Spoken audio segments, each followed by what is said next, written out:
But what is synecdoche? First of all, that word actually came up in season one when we were talking about Umberto Eco's Ur-fascism. Do you remember that? Vaguely. I mean, I remember that we had kind of well, I had learned how to pronounce it on that episode. Okay. So now it just Yeah. rattles off the tongue anytime I want. Yeah. Well, in that essay, Eco says the word fascism became a synecdoche, that is, a word that could be used for different totalitarian movements. So a synecdoche is a substitution of the part for the whole or the whole for the part.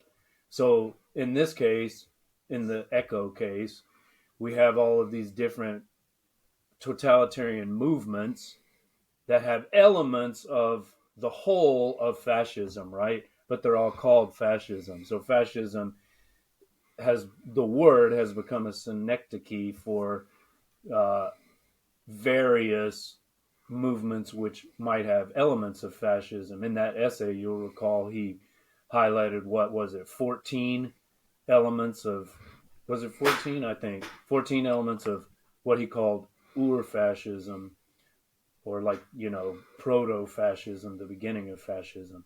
So the rhetorical figure of synecdoche is a substitution of the part for the whole or the whole for the part.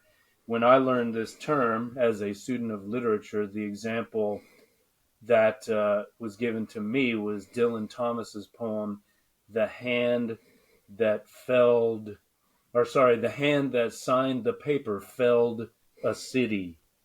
So it's about some politician presumably signing, you know, a peace document, or the terms of surrender or something like that. So the hand, the part, substitutes for the whole person.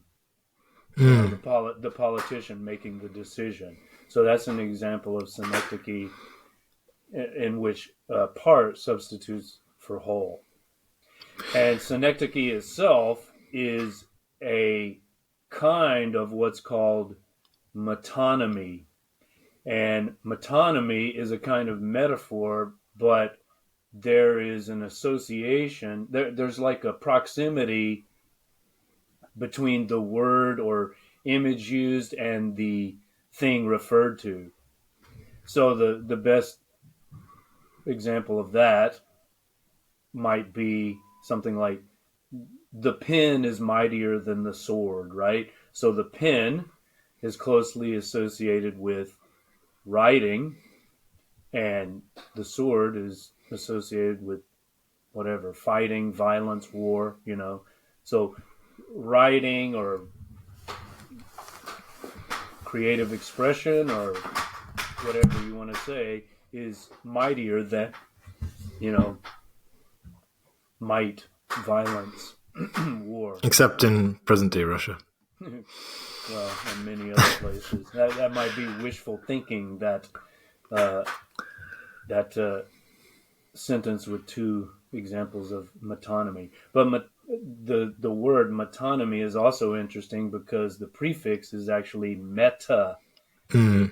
and this is a very meta movie, as Right. I'm sure we'll discuss.